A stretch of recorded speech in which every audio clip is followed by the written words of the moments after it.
Voici le cas d'une patiente de 57 ans qui est à J26 d'une fistule après sleeve gastrectomie et qui présente un important sepsis en rapport avec une fistule avec collection intra-abdominale.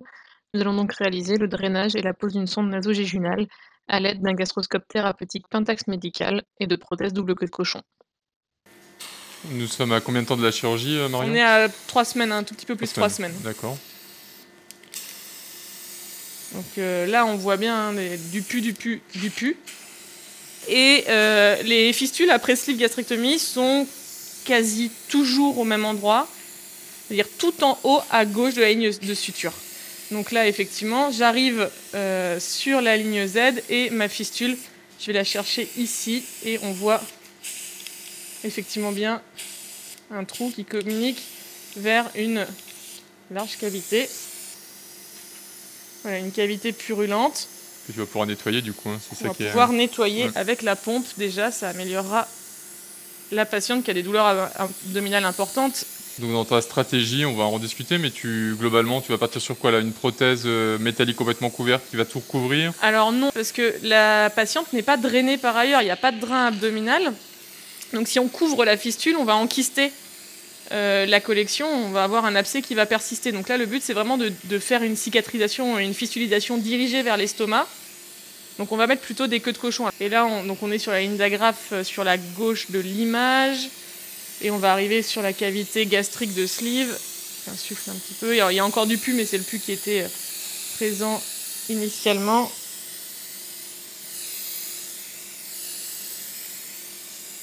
Voilà, et là, on arrive dans l'antre avec plein de pu.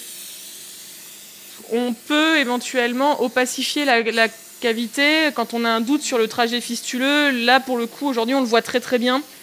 On va donc pas mettre de produit de contraste et je vais mettre en place un fil guide. On a pris un fil guide long, donc on va pouvoir mettre en place la première prothèse double queue de cochon. On retire l'introducteur du fil guide. C'est des prothèses donc, qui font un diamètre de 7 French et une longueur de 5 cm entre les deux queues de cochon.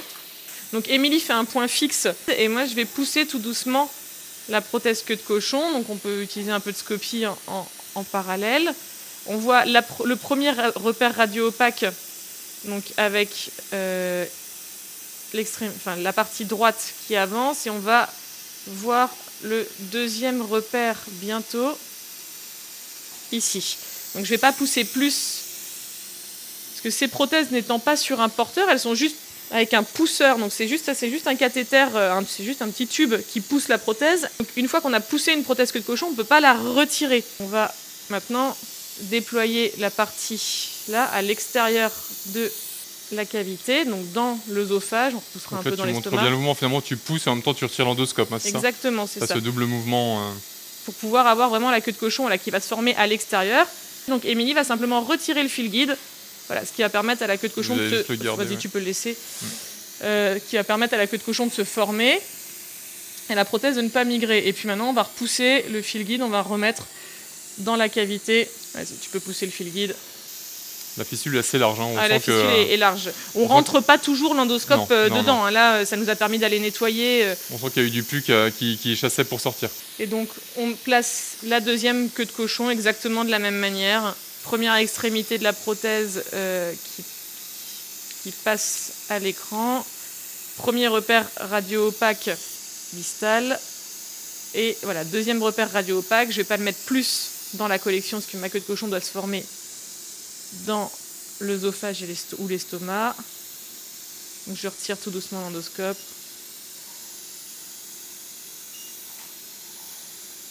Voilà. Et on voit la deuxième.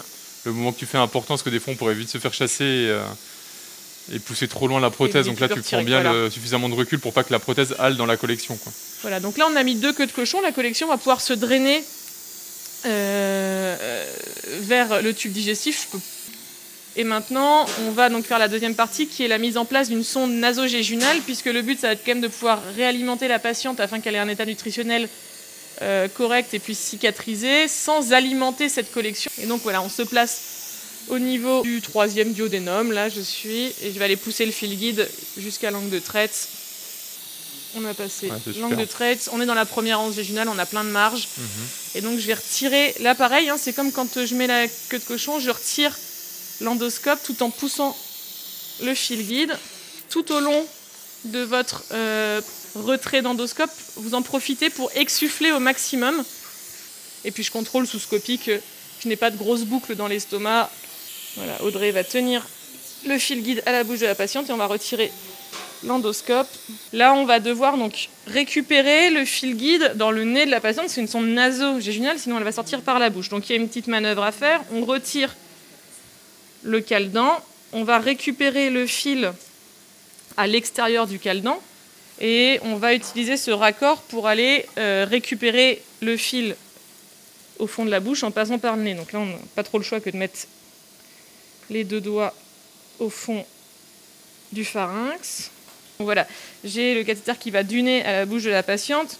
Je mets l'extrémité du fil guide à l'intérieur. Voilà, l'extrémité. Là, si je mets un coup de scopie, ça n'a pas bougé. Mon fil guide il est toujours bien. J'amène la sonde jusqu'à la narine de la patiente. Et puis là, Émilie fait un point fixe. Et moi, je vais pousser tout doucement la sonde tout en contrôlant sous scopie que je ne fasse pas de boucle. Voilà, donc là, on arrive dans l'estomac. Après, il y a une sleeve, donc franchement, ça avance tout seul. On passe le génus superius. On passe le génus inferius. Si tu voulais pousser plus, tu peux, mais ça veut dire qu'il faut qu'Émilie fasse...